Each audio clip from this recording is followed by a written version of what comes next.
Marzuki Yayai berumur 67 tahun warga Jalan SH Wardoyo 7 Ulu mendatangi ruang SPKT Polrestabes Palembang karena sudah menjadi korban pencopetan di jero mobil tak jauh dari rumahnya.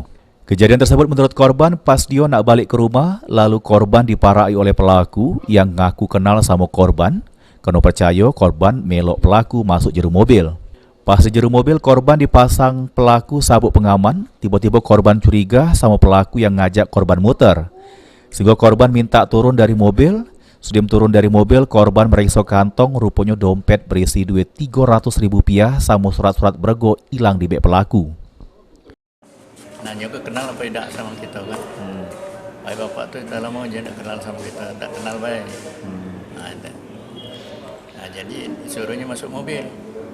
Kena dia beli toko di depan sini. Ini pasang ini apa sabuk. Pasang sabuk. Tariknya. Rupanya tarik itu narik duit aku ini orang kali. Kita udah terasa Pak ya waktu itu. Tak terasa. Tak terasa. Uang berapa Pak?